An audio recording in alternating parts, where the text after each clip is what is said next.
मोहिनी दौड़ रही है, उसके पीछे 2 गुंडे दौड़ रहे हैं। रुक जा, अगर पकड़ लिया ना तो आज यहीं पर तुझे दफन कर दूंगा। रुक लड़की, रुक। लेकिन मोहिनी नहीं रुकी। जान बचाने के लिए वो दौड़ती रही। मुझे इन लोगों से पीछा छुड़वाना होगा, लेकिन क्या करूं? तभी मोहिनी शिवजी के मंदिर के पास चली आई और वो मंदिर के अंदर घुस गई।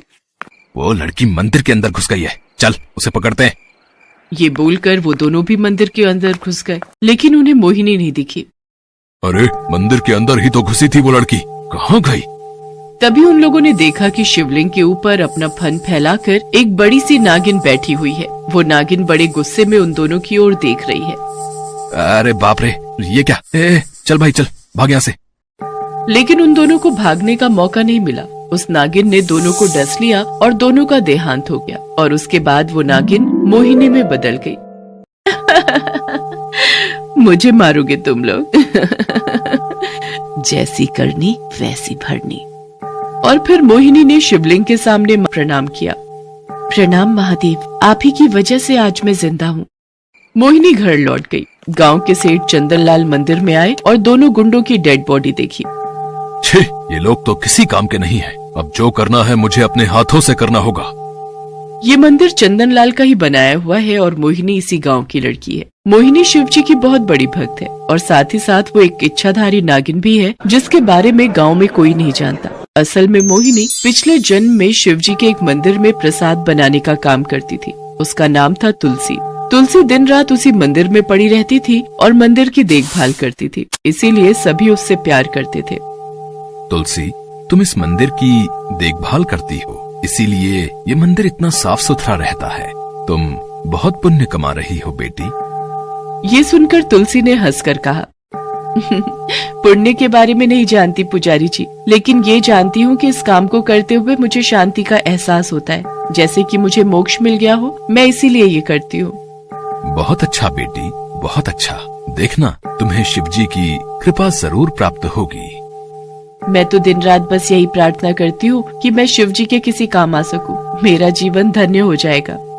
तुलसी ने अपना पूरा जीवन भगवान शंकर को समर्पित कर दिया था। वो इसी खुशी में थी। हे महादेव, आपकी कृपा के बिना ये जीवन तुच्छ है। मुझे आशीर्वाद दीजिए महादेव, ताकि मैं आपके किसी काम आ सकूं। शायद तुलसी की भक्ति से भगवान शंकर भी खुश थे। वो हर सुबह मंदिर साफ करती थी। अगले दिन सुबह उसने मंदिर साफ करना शुरू किया। मंदिर के पास बहुत बड़ी बड़ी झाड़ियाँ हो रखी थी। तुलसी ने वो साफ करना शुरू किया और तभी झाड़ियों के अंदर से एक सांप निकला और तुलसी को काट लिया।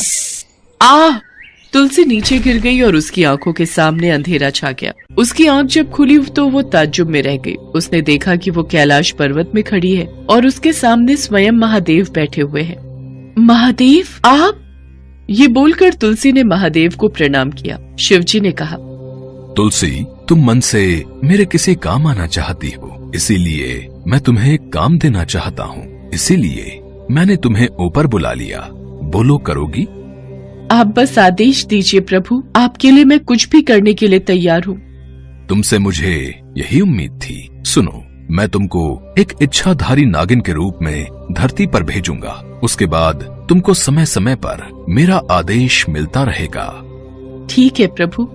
शिवजी ने मोहिनी को सरला नाम की एक औरत के पेट में भेज दिया। सरला गांव में चंदनलाल के घर काम करती थी। चंदनलाल हर रोज सरला के ऊपर अत्याचार करता था। इसी बात से सरला परेशान रहती थी। गर्भवती होने के कुछ ही दिनों बाद सरला का पति एक एक्सीडेंट में मारा गया और उसके कुछ महीने बाद सरला ने तुलसी के नए अवतार मोहिनी को जन्म दिया। मोहिनी बड़ी होने लगी। वो 2 साल की हो गई। तब एक दिन घर में एक सांप घुस आया। सरला डर गई। अरे ये क्या? ये तो जहरीला सांप है। डरो मत माँ, मैं इसे बाहर छोड़कर आती हूँ। ये बोलकर मोहिनी ने उस सांप को अपने हाथ में उठा लिया। ये देखकर सरला हैरान हो गई। मोहिनी उस सांप को बाहर ले गई। उस सांप ने कहा, महादेव ने आपके लिए संदेश भेजा है। बताओ क्या संदेश है? आप इच्छाधारी नागिन हो। इस बारे में समय से पहले किसी को कानो कान खबर नहीं होनी चाहिए। ठीक है।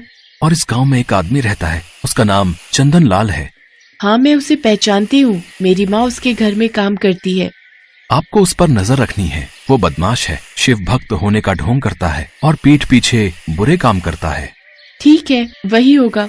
उस दिन सरला चंदनलाल के घर काम करने गई और उसके हाथ से एक फूलदानी नीचे गिरकर टूट गया। उसी वजह से चंदन लाल ने उसे मारना शुरू किया। सरला के सिर पर चोट लग गई और सर से बहुत ज्यादा खून निकलने लगा। चंदन लाल उसे अस्पताल भी नहीं लेकर गया और वहीं पर सरला का देहांत हो गया। गंदे नाली के कीड़े, अब इसे नदी में फेंकना पड़ेगा। उसने अपने पालतू गुंडों से सरला की लाश को नदी में फेंकवा दिया। मोहिनी को जब ये सब पता चला तब वो बहुत रोई और उसने अपने आप से एक वादा किया, मैं इसका बदला लूंगी। शिवजी ने इसी आदमी पर नजर रखने के लिए कहा है, सही समय आने पर मैं इसे खत्म कर दूंगी।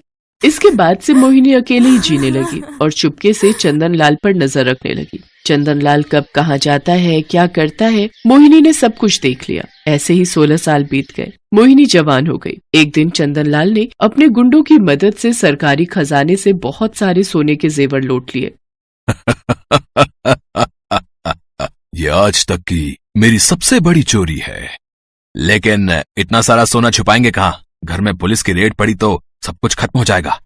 उसकी चिंता तू क्यों कर रहा है? मैंने सब कुछ सोच के रखा है। इसी गांव में मैं एक शिवजी का मंदिर बनवाऊंगा और उसी के नीचे मैं इन चीजों को छुपा कर रखूंगा।